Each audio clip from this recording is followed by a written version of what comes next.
as kind of that's seen as the last hurrah of this era of protests following the assassination of Martin Luther King Jr.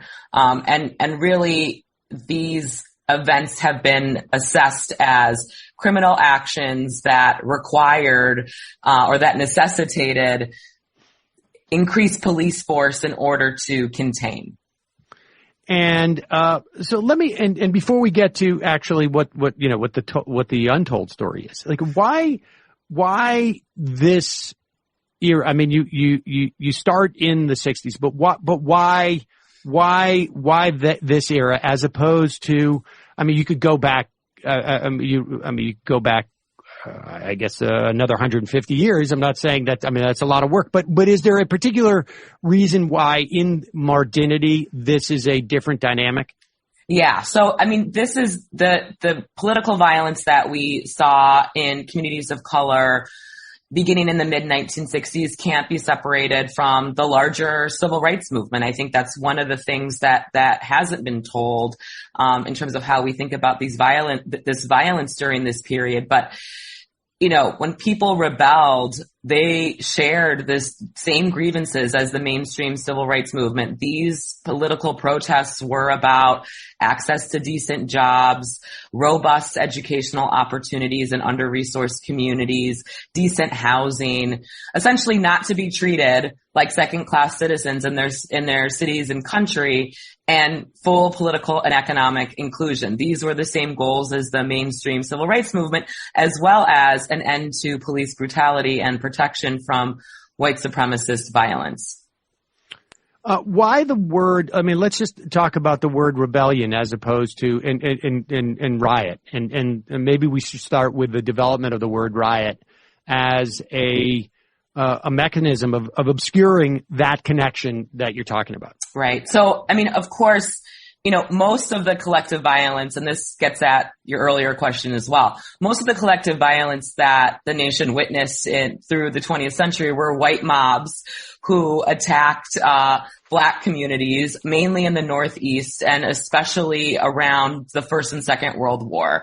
So East St. Louis, 1917, a mob of 2,000 Black men basically attacked the Black community in East St. Louis, forcing Black families to choose between being shot to death or burned in their own homes. During the Red Summer of 1919, we see this similar kind of mob violence, and of course, we're coming up next week on the 100-year commemoration of the Tulsa riot and the massacre of the Greenwood community there. But it wasn't in the 1960s. It was when this collective violence by Black people against exploitative and exclusionary institutions surfaced that the idea of riots and criminality really began to take hold. And following Harlem in 1964, which was the first major incident of rebellion after a 15-year-old high school student was shot by a New York City police officer, President Johnson said, this violence has nothing to do with civil rights. It's a riot. It's tied to the juvenile delinquency problem in Harlem. It's criminal. And therefore the solution is more police deployment in the community. And ever since we've had this idea about riots linked with criminality and Black criminality in particular. Well, yeah, and I'm just, because that word riot has done so much work and carried so much weight since that time period that you write about.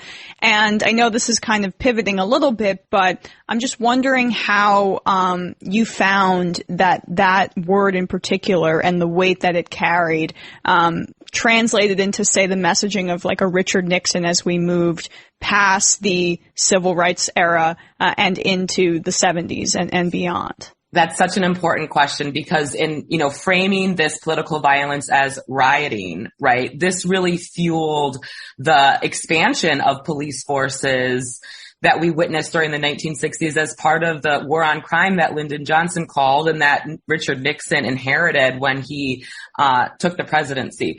So one of the last major pieces of legislation during the Johnson administration, the Omnibus Crime Control and Safe Streets Act, started this unprecedented investment into local law enforcement that Richard Nixon, who took office shortly thereafter, basically it administered. And this legislation and the programs of the war on crime facilitated the transfer of surplus military grade weapons to not just police forces in big cities, but police forces in mid-sized cities and rural communities throughout the United States. And the idea was that this equipment was a necessary riot prevention measure. So even the linking of riots and criminality, the idea that the best way to prevent riots or to stop riots, right, is more police and a militarized police force really guided the strategies of the early war on crime and was an important catalyzing force for Johnson and federal policymakers to support the war on crime in the first place, because for the first 200 some years of U.S. history, the federal government had never gotten involved directly in local law enforcement. And this has so much to do with the threat of rioting as it was framed and conceived by policymakers. I want to get into some of the specific points over the course of really from the 60s to now.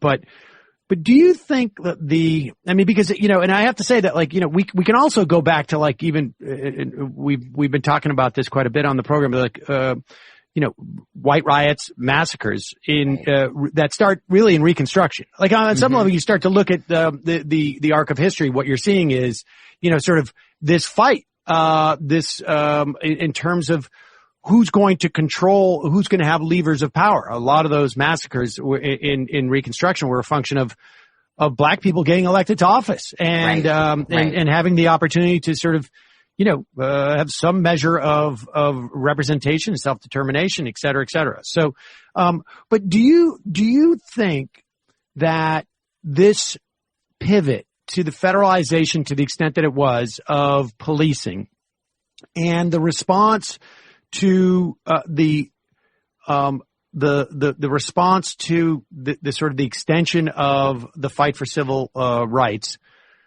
that this was that it's not a coincidence that it happened when the most naked governmental systems of racism were changed, right? This, we get the Civil Rights Act and we get the Voting Rights Act in 65.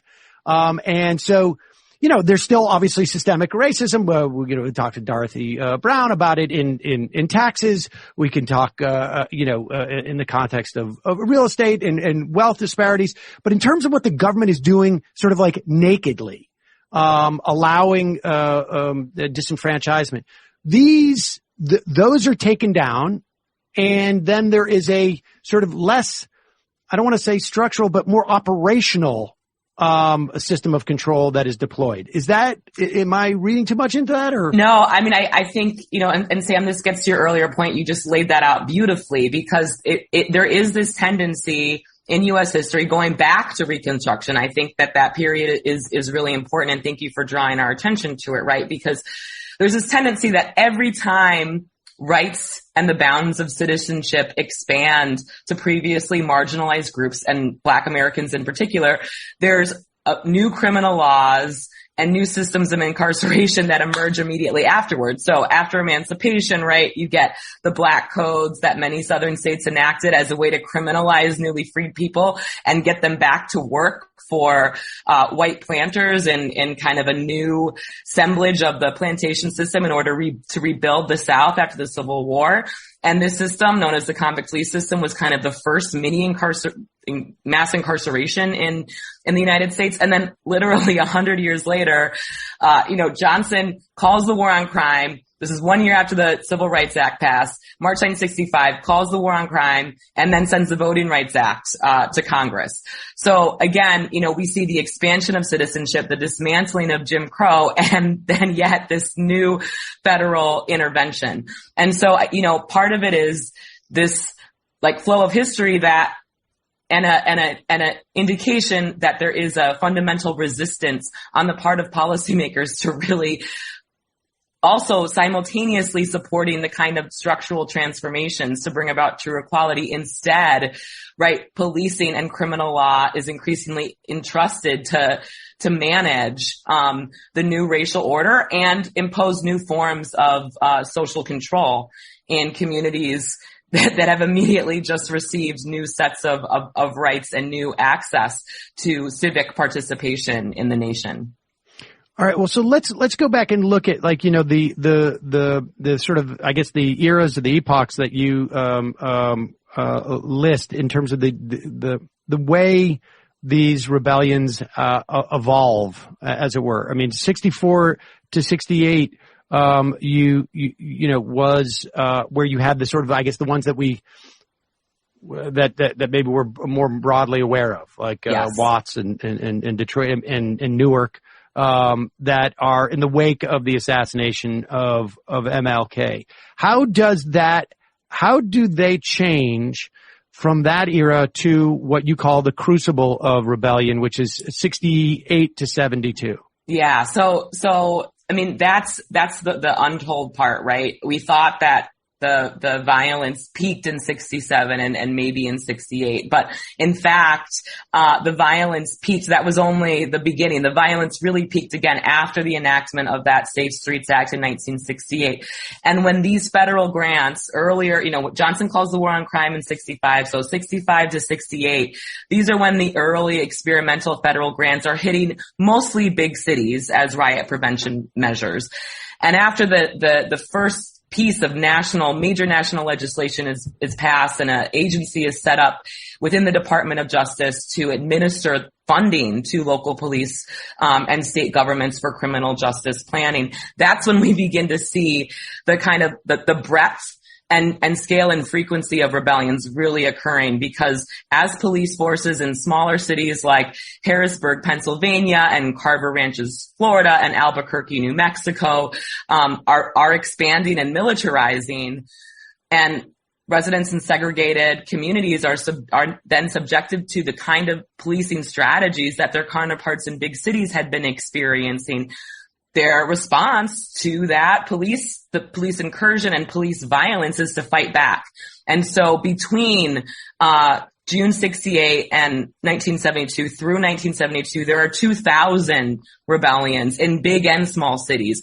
In the period from 64 to through Martin Luther King Jr.'s assassination, there are several hundred. So again, it's really in these smaller cities that don't get the kind of coverage that the big city rebellions get, that we're seeing this political violence happening in mass, and it happens across the United States, not just in the Northeast, but in the southern states, in the West, in the Rust Belt, the Sun Belt, you name it. Many of our hometowns, again, like nearly 1,000 cities, experience this form of political violence. And it mostly emerged in response to the policing of ordinary everyday activities. So police officers arresting a group of kids who are hanging out in the park, police officers interfering during a family barbecue, and making just arrests in general that other community members viewed as arbitrary. So, today and really from Miami in 1980 onwards, rebellions occur in response to exceptional incidents of police brutality or miscarriages of justice. But in this crucible period, what I call the crucible period of the late 60s and early 70s, it's in response to the policing of ordinary everyday activity. And we should say you have a comprehensive list in the book that you've included in the appendix of those 2,000 rebellions. And so just to be clear, so we have that period of 64 to 68, and then 68 the police force is, maybe it's too much to say it's federalized, but it is, policing is in some ways federalized in some manner, and it is that which creates, it's almost like a invirtuous circle, but it creates the pressures there. How much of that history is lost or was conflated with what was going on in terms of Vietnam and in terms of like the hippie culture, or how much was playing into that? I mean, I just, recall growing up, I know that there was what was, I was taught as a riot in my hometown of Worcester, Massachusetts around that time in Great Brook Valley.